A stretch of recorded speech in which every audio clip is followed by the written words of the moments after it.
All right, everybody, welcome to the Ad-Hoc Rock Block. Coming at you from the Audio Mover studio in St. George, Utah. We're the place where you send your audio and videotapes, and we convert them into digital files for a permanent record. We work with organizations all over the country, churches, government agencies, historical groups, you name it, and individuals as well. So we'd love to help you out because you have tapes, you know you do, and it's that nagging little thing that you want to get them archived. So send them on and we'll take care of them. Go to audiomover.com. But that's really not important right now because the important thing is talking about rock and roll. Yes. And so Krista, a few weeks ago, bought us these awesome little cards that have these great rock questions. And we started going nuts because actually they have to listen to me ramble all day long about weird rock trivia. So we thought rather than just suffering through it, we'll turn it into a little video. So this week we've got Steve, Sierra, and we've got Krista, as I said a second ago, who's going to be asking the questions. And without further ado, let's rock this. Go. Okay. We are going to start with this one, which is kind of an easy one, I feel like, but that's okay. Which rock singer was nicknamed the Lizard King? I think I know this. It's the guy from The Doors. Yep. Why can't I think of his name?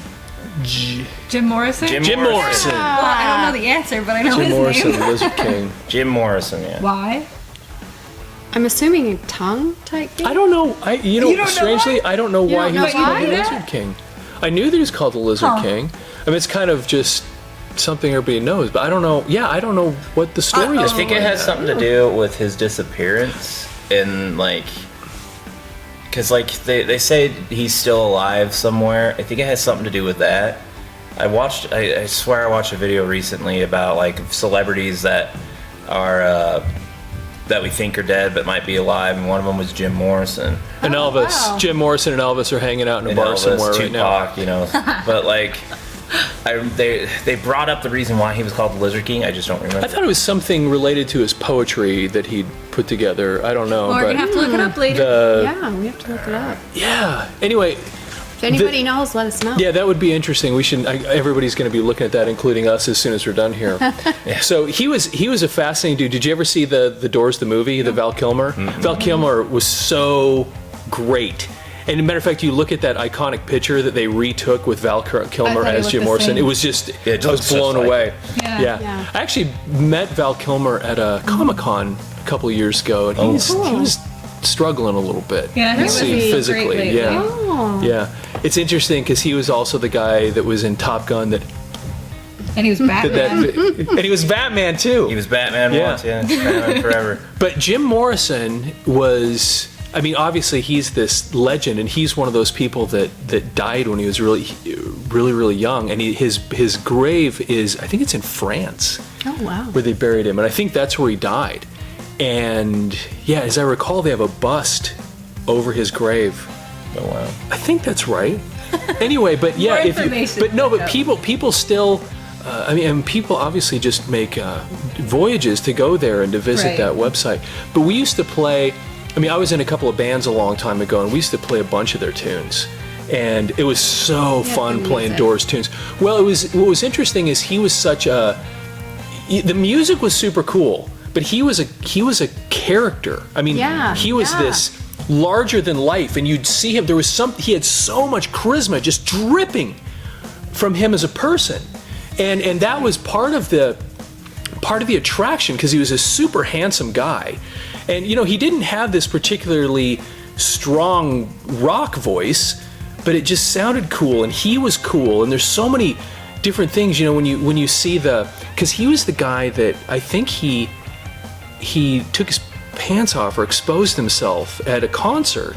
Really? And got arrested for it. Oh my God. Sounds like him. Yeah, he was really something. But what was the name of that tune that we used to play that was so blood on the streets is up to my ankles, blood on the streets is up. Oh my gosh, I used to love. They had so much great stuff. Okay, I have a question real quick. Anyway, yeah. You said they came to visit the website. That's not what you meant, right? What's that? You said they go What to did I say? visit his website. Oh, did I say that? His website. Great. They go visit Jim Morrison's website. Tried so hard not to laugh. Grave site. He doesn't have That's that. funny. Well, he No, might it's have funny. a website. Now I'm just imagining going No, I'm glad you said because opening I the actually. laptop. I'm so glad I actually go and watch. I watch these videos afterwards as we're getting ready to put them out, and I look at myself and go, "How did that word come out of my mouth?" Because there was one time Yeah, you said. I said the word body, but I said bodder. I thought, "What is bodder?" But yeah, you just get Oh my gosh. talking, Yeah, and, exactly. and Like, you it say happened, weird but stuff. I noticed it was like, Okay. I didn't even notice. Not gonna lie. Okay. Okay, I'm gonna be bright red now. Oh, but anyway, so there was something about the Doors, though. Okay. Okay. So the Doors were super interesting because I can't think of the keyboardist's name. They didn't have a bass player through the first part of their career, and I think it wasn't until I don't remember what was the song that had bum ba bum ba bum bum. Roadhouse Blues. I think that was the first time. I could be wrong about this. I think that was the first time when they started using a bass player.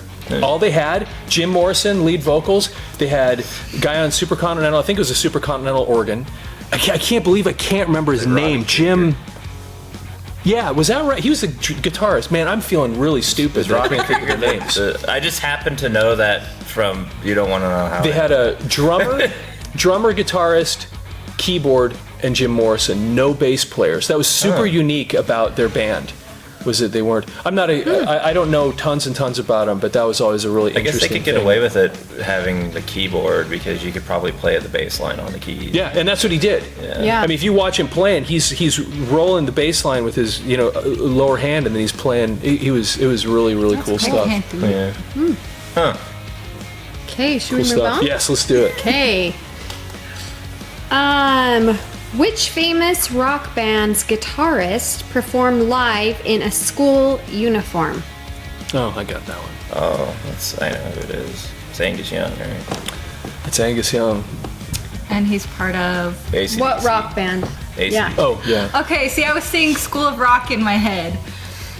Like in the uniforms and stuff, and I couldn't connect it. Well, I think I mentioned That's this in what I another thought, one. that, At that's the what I end was of School of thinking of. Rock, So that's they why I do thought of it, an too. AC/DC song. That's Yeah. probably No, what I and he actually dresses up in the Angus Young. Yeah, I know. That's Angus why when he I does was the thinking of, but I concert. didn't That's know right. who to- I didn't Now, know. do you know where that came from, though? No. This was, interestingly enough, it was his sister, Angus Young's sister, gave them the name of the band and gave him the idea to wear a schoolboy uniform. Did they give her monies? Originally, what's that? Did they give her monies? I don't know. They should. I know their older brother played in a rock band, and that kind of inspired the two younger brothers, which was Malcolm and Angus, and they're the ones that started AC/DC. Interestingly enough, AC/DC is really Malcolm's band. He's the one that started it. Wow. But then Angus Young, who was even younger than him, played the guitar. And these guys, I mean, they're like just over 5 feet tall. They're like 5.5 feet tall. If you really look at Angus playing that SG, because that's his signature guitar, the Gibson Beautiful SG. guitar. Yeah. It looks, if you look at it closely, it looks enormous on him. Yeah. Because he's really just a little over like 5.5 feet tall. Oh, wow, yeah. And what was I going to say about this though? Oh yeah, so the AC/DC, I think it was his sister's sewing machine. Said AC/DC on it, and Oh they my love, and gosh. she just said as a name, and they went, that's actually really cool. So they used it, and then sister made him this little schoolboy outfit. Oh, fun! I love it. And that was because That's you're really cool. you're I like like to you're a sew. master sewer person. Master sewer person. Yeah, I think they call it a seamstress. is that what it is? I don't know if that's the right term, so I'm a little cautious about the word. Yeah, I guess you got to be AC/DC. careful these days, Well, because I guess the two terms I've always heard is tailor and seamstress, and I don't know which is correct anymore. Yeah. What was because we talked about AC/DC a few weeks ago on some other topic, didn't we? Yeah, I think it was we the did. album Back in Black. Yeah, Back in Black. That was maybe one of the top, maybe like Michael Jackson's Thriller is the top selling album of all time, but without question. And it's somewhere down. Back in Black might be the second. I mean, which is so incredible when you think about More to that look band. What's that? More to look up. Yeah, it's incredible when you think about it because AC/DC kind of touched everybody. You know, it didn't matter what kind of music you liked. If you're into hard rock, if you're into heavy metal, if you're into country, if you were into punk, I mean, whatever, they had this attitude of just the everyman, loud, brash rock and roll. And just somehow everybody connected to it. And what that's what we were talking about last time. It was what song was not on Back in Black. So Highway to Hell, which was the album right before Back in Black. So they released Highway to Hell, Bon Scott died. Instead of breaking up the band, they brought in Brian Johnson, and then, anyway. But Angus, maybe at this point, because Malcolm is gone, I don't think he's playing in the band at all. Brian Johnson didn't even tour with him this last time. You know who toured with him on this last tour? As the singer. Who did? Who it was? No. It was Axl Rose. Oh. Really? Yeah. That's Yeah. Cool. So Brian Johnson apparently was having all these problems with hearing. And as you can imagine, years and years and years of that stuff. And so Axl Rose came in and toured with them. I don't know if Brian Johnson can be back or not, but yeah, I think Angus might be the only one that's in the band that's still, Still from the actually original playing. days. So anyway, schoolboy uniform, Angus Young, AC/DC. Got it. Cool. Awesome. Let's go on to the next one. Ready? Yep. Which band sang the theme song for Armageddon? Aerosmith. Shoot. Yeah. What was the song? I don't want to miss Don't a want to miss a thing. thing. Oh, It's Aerosmith. don't want to miss a thing. I'm like, I know it. I can sing it. Which is actually, it wasn't. That was. I know a little bit about this. That actually wasn't written by them. I don't remember who it was written by, but the only reason why I know it wasn't written by them is that the writer also sold the rights to a country singer, and there is a country version of it. Oh, yeah. I think I've heard the country version. That's the. I don't know. I would like to know who wrote it then. Because Yeah. I'm pretty sure it's not them. Because I remember, as a kid, I believe it that it I wasn't. had the Armageddon soundtrack because that was. Because it's good. Was that the Bruce Willis? Yes. Yeah. Yeah, I met him. And Liv Tyler. You did? Yeah, Aerosmith. You that's met- another story too. You met Bruce? But Cool. Aerosmith. Yeah, but it was Aerosmith. They were a great band. awesome. Still a great band. Oh, they were awesome. They go way. I mean, obviously. They go way. So the song, their. Every time I look in the mirror, all these lines in my face. Steven Tyler, that was one of the first songs he ever wrote, and I think he wrote that when he was something like 18 years old, which is kind of funny when you listen to the It words of doesn't that really song. even sound like him to me. His voice changed over the It's so years. weird. Yeah, I'm Yeah. like- he ruined his voice over the years, singing those really He's so high-pitched awesome. notes. I love Steven Tyler. Which is They're interesting. so Steven great. Tyler, Because too. they had one sound with their earlier stuff, and then when his voice changed, they kind of adapted their sound to his voice, and so I think that's kind of what made him successful. is Interesting. that, They had some. That was a very turbulent story. Those guys, because they actually broke up at one point. They had a couple of Joe Perry left and went and formed something called the Joe Perry Project, and then when they reformed back in '86 or so, they put out an album called Done with Mirrors, and they redid one of Joe Perry Project's songs called Let the Music Do the Talking, and it is so awesome. It's a great tune. But they had another, I think the guy's name was Jimmy Crespo, came in and played the guitar, and I think it was Rockin' a Hard Place. That's when they broke up, and I later saw Jimmy Crespo playing with a guy named Adam Baum. Anyway, there's so many interesting things. Well, I love talking about Aerosmith because they were so amazing, and they just had so many great tunes, and things like Sweet Emotion. I mean, how do you beat that tune? That bass line that comes in, that harmony, and then he was like the original rapper, really. Standing in the front just to shake. I mean, he was so great. Okay, I'll give it to you. It's fun. Well, Well, they Run did that- DMC. Yeah, that was the the thing with Run Yeah. DMC. one of the first times they did Walk that This Way. crossover. Oh, Because awesome. what was Walk This Way? What was it if not like a full-on rap? Yeah. Yeah. Said, hey, didn't sing like I didn't care. So I took a big chance at the high school dance with the missy who was ready to play. Yay! Anyway, Yeah. yeah. That's fair. Yeah, I can see him. No, Yeah. it wouldn't be. Okay, Hey. awesome. This is kind of a weird one. I don't know if anybody will know this, but which British band had a hit with I Bet You Look Good on the Dance Floor? I don't even know who this is. No idea.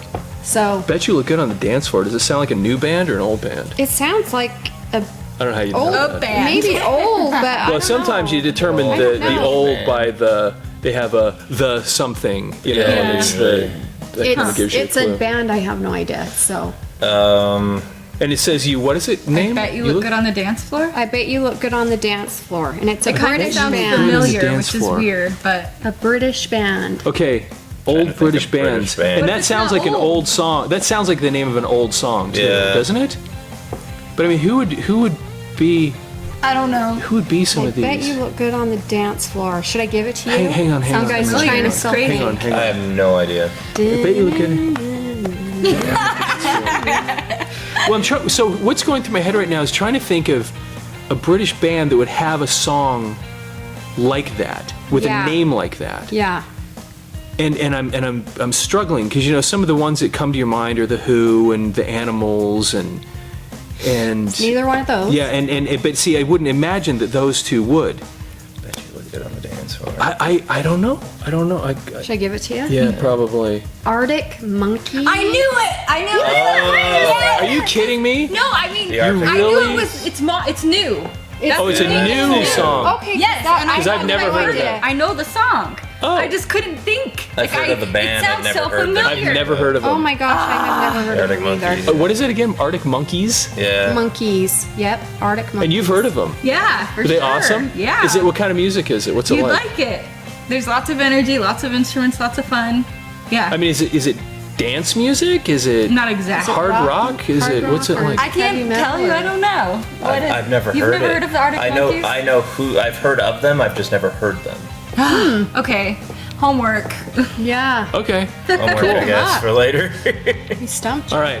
Let's do one more. Okay. This one's a pretty easy one. Okay. Pamela Anderson married which member of Motley Crue in Everybody knows the 1995? Even people who don't know Motley Crue know this one. Yes, Yeah. Tommy Lee. Tommy Lee. Everybody, and know. people who don't even Sorry, know it's Motley on there, Crue it's know trivia. Tommy Lee, and they know a lot about Tommy Lee. If you know. And what I a mean. lot of people like Motley Crue, so Yeah. And did you know that they're coming back? they are. Really? It actually I bothered just can't me. give up. I'm a huge Motley Crue fan. I mean, I remember the first time I heard the album Too Fast for Love. Like the song Livewire.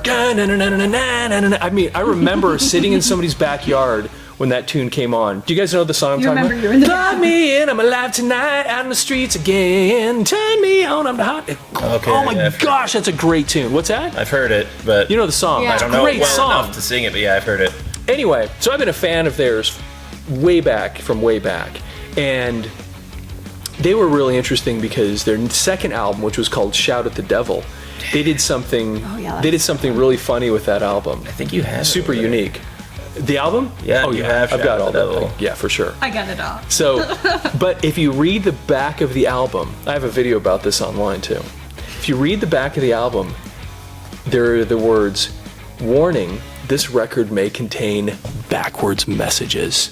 Oh, that's right. Is that when And that was they- during started? that. But whole controversy. No, it was actually they put it on there before they were required to. Oh. They put it on there because they knew it would sell records if they put that on there. No one's ever That's found fun. no one's ever found backwards messages on the record. Oh, really? I mean, that's you can make hilarious. stuff up. Not even there. It's just that they did everything they could to make themselves look like the kind of band that parents would hate. That's And that was part of their mission. If they could get parents to hate it, and so then when they did the thing you're talking about, Yeah. where it was Tipper Gore and these other Yeah. people were pushing it, you know, here's Nikki Sixx from Motley Crue. I watched an interview where he was talking about it, where he was as they were going through this whole thing, and Nikki Sixx's attitude was like, "Thank you. That means we're going to sell millions more records. You're going to put a warning label on it? Yeah. Heck yeah. That's going to be awesome for us." But yeah, but they did it when there was no requirement to do anything like that, and they put a warning on their own record. That's and funny. Tommy Lee, speaking of Tommy Lee, ended up being, I mean, he's a great great drummer. I mean, he's a showman, but he's a great drummer. And he was interesting because what they started doing with his drum set, you go back to like Kiss, for example, and Peter Criss, they'd have that drum set that would rise up like 10 feet in the air or something. Tommy Lee took that idea and just put it on steroids, because what he started doing was not only would he have his drum set go up in the air, but he'd have it start spinning. So he's like, he had everything. He was strapped. That's right. He had everything strapped to the floor, and it just starts going like this. And then the next step was to make it go up across the audience. I mean, like flying through the air. That guy was he was a showman, and he really got it. As far as what being in a rock band and entertaining people. So he was pretty awesome.